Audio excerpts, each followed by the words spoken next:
المتقين والصلاة والسلام على سيد الأنبياء والمرسلين أما بعد فأعوذ بالله من الشيطان الرجيم بسم الله الرحمن الرحيم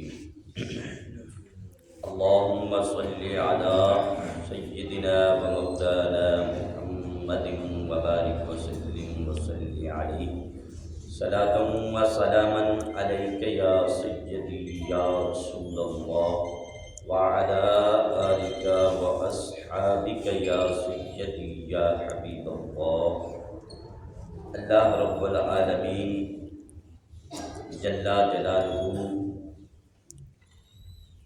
کا شکر ہے جس کی توفیق خاص سے ہم سب نے نماز فجر باجماعت ادا کی۔ اللہ رب العالمین کی بارگاہ میں دعا ہے اللہ خالق کائنات ہم سب کی نماز فجر اپنی بارگاہ عالیہ میں قبول و منظور فرمائے اور ہم سب کے لیے ذریعہ نجات بنائے۔ ماہ رمضان المبارک کا رحمتوں والا اشرا جاری ہے جس میں اللہ تعالیٰ کی رحمتوں کے خصوصی نزول ہو رہے ہیں۔ پچھلے درس میں ہم نے اس بات پہ گفتگو کی کہ جیسے بندے کا جسم جو ہے وہ ناپاک ہو تو جسم کو پاک کیا جاتا ہے مسجد میں آنے کے قابل بنانے کے لیے اپنے آپ کو، اور وضو کیا جاتا ہے اللہ تعالیٰ کی عبادت کے قابل بنانے کے لیے اپنے آپ کو، کیونکہ اگر جسم پلید ہے تو صرف وضو سے بات نہیں چلے گی بلکہ غسل جو ہے گندگی کو دور کرنے کے لیے غسل ضروری ہے، اور جسم اگر پاک ہے کپڑے بھی پاک ہیں لیکن بندے کا وضو نہیں ہے تو پھر بھی بندہ جو ہے وہ نہ تو نماز پڑھ سکتا ہے نہ تلاوت قرآن پاک جو ہے وہ زبانی تو کر سکتا ہے، اس کی تو اجازت ہے بغیر وضو کے کرنے کی، لیکن قرآن پاک کو بغیر وضو ہاتھ نہیں لگا سکتا۔ فرمایا لا یمسہ الا المطہرون، قرآن پاک کو جب بھی چھو تو پاک ہو کے باوضو ہو کے چھوا کرو۔ تو جیسے وضو غسل گندگی جسم کو دور کر کے بندہ اپنے آپ کو مسجد میں جانے کے قابل بناتا ہے، اور وضو اور غسل جو ہے انسان کو عبادت تلاوت اور مسجد میں آنے کے قابل بنا دیتا ہے، ایسے ہی روزہ روح کو پاک کر کے دربار یار کے لائق بناتا ہے، دربار یار کے اللہ تعالیٰ کے دربار میں حاضری کے لائق بناتا ہے، اور مشاہدہ جمال اور ہم کلامی رب ذوالجلال کی قابلیت پیدا کرتا ہے۔ روح کو پاک کر کے روزہ رکھنے سے روح پاکیزہ ہوتی ہے، صاف اور ستھری ہوتی ہے، اور اس سے مشاہدہ جمال یعنی اللہ رب العالمین کے حسن اور جمال کا بندہ مشاہدہ کرنے کے قابل ہو جاتا ہے، اور ہم کلامی رب ذوالجلال کی قابلیت پیدا کرتا ہے روزہ۔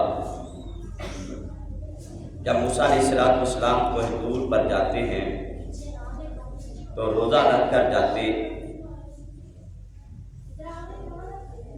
اور تورات کے دینے کے لیے 40 روزے رکھے۔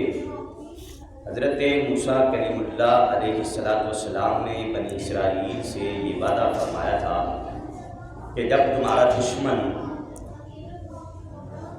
فرعون ہلاک ہو جائے گا اس کے بعد اللہ رب العالمین تمہیں کتاب عطا فرمائے گا جس میں تمہاری زندگی گزارنے کے سارے احکام وارد ہوں گے کہ کون سا کام تم نے کرنا ہے اور کون سا کام نہیں کرنا۔ تو جب فرعون غرق ہو گیا، موسیٰ علیہ السلام بخیر و عافیت ملک کے شام میں پہنچ گئے۔ حضرت موسیٰ علیہ السلام نے اللہ کی بارگاہ میں دعا کی، عرض کی، میرے مالک، میرے خالق، میرے پروردگار، اب ہمیں وہ جس کتاب کا تم نے وعدہ کیا تھا وہ کتاب عطا فرما۔ حضرت موسیٰ علیہ السلام کی عرض پر رب کائنات نے فرمایا، اے پیارے موسیٰ، کوہ طور پہ آؤ اور آ کے 30 روزے رکھو۔ بابا ادنا موسیٰ 30 لیلۃ واتممناها ب10 فتم میقات ربہ 40 لیلہ۔ حضرت موسیٰ علیہ السلام کوہ طور پہ گئے اور آپ نے 30 روزے رکھے۔ کتنے؟ 30 روزے رکھے۔ تو روزہ رکھنے کے بعد بندے کے منہ سے عجیب و غریب ایک بو سی محسوس ہوتی ہے۔ اللہ کے پیارے کلیم حضرت موسیٰ علیہ السلام نے 30 دن پورے ہونے کے بعد جب اپنے منہ سے وہ بو محسوس کی تو آپ نے سوچا، خیال کیا کہ میں نے رب کی بارگاہ میں حاضر ہونا ہے اور اللہ تعالیٰ سے ہم کلام ہونا ہے، تو یہ بو اچھی محسوس نہیں ہو رہی۔ وہ پروردگار ہے، اللہ جمیل و یحب الجمال، اللہ خوبصورت ہے اور خوبصورتی کو پسند فرماتا ہے۔ حضرت موسیٰ علیہ السلام نے اس بو کو دور کرنے کے لیے مسواک کی۔ کیا کیا؟ مسواک کی۔ حضرت موسیٰ علیہ السلام نے، وہ بو ختم ہو گئی۔ اب اللہ رب العالمین کی طرف سے حکم ہوا، اے میرے پیارے کلیم، وہ جو منہ سے بو آتی تھی آپ کے روزہ رکھنے کے بعد، تو آپ نے مسواک کر کے اس کو ختم کیوں کیا؟ عرض کی، میرے مولا، میرے پروردگار، اس لیے کہ وہ بو مجھے اچھی نہ لگی، میں نے سوچا کہ رب کریم سے ہم کلام ہونا ہے، اللہ رب العالمین کہیں یہ بو اللہ کو ناپسند نہ ہو، تو میں مسواک میں نے کی ہے اور اس بو کو ختم کیا ہے۔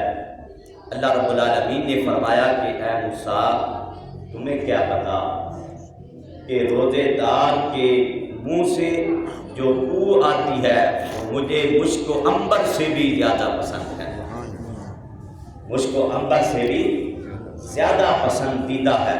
روزہ دار کے منہ سے جو گرمائش پیدا ہوتی ہے اور جو عجیب و غریب قسم کی منہ سے بو آتی ہے، اللہ فرماتا ہے اے موسیٰ، تم نے وہ بو مسواک کر کے ختم کی ہے، فرمایا کہ وہ مجھے مشک و عنبر سے بھی زیادہ پسندیدہ ہے، تو لہذا 10 روزے اور رکھو، 10 روزے اور رکھو۔ پہلے 30 روزے، تو پھر فرمایا 10 روزے اور رکھو تاکہ وہی بو پھر آپ کے منہ سے آئے جو مجھے مشک و عنبر سے بھی زیادہ پسندیدہ ہے۔ موسیٰ علیہ السلام نے 10 روزے پھر رکھے۔ پھر اللہ رب العالمین نے حضرت موسیٰ علیہ السلام کو تورات شریف عطا فرمائی، فرمایا موسیٰ یہ لو تورات۔ موسیٰ علیہ السلام بڑے درجے والے نبی ہیں اور بنی اسرائیل کے پہلے صاحب کتاب نبی ہیں، جن کو کتاب دی گئی، بنی اسرائیل کے پہلے صاحب کتاب نبی ہیں جن کو کتاب دی گئی تورات شریف۔ تو موسیٰ علیہ السلام کلیم ہیں رب کے، اللہ سے ہم کلام ہوتے رہے۔ کلام لینے کے لیے کوہ طور پر جاتے تھے موسیٰ، کلام لینے کے لیے کوہ طور پر جاتے تھے موسیٰ، تمہارے گھر میں رب کا قرآن آتا ہے۔ سبحان اللہ۔ اے اللہ کے محبوب علیہ السلام وہ کلیم تھے۔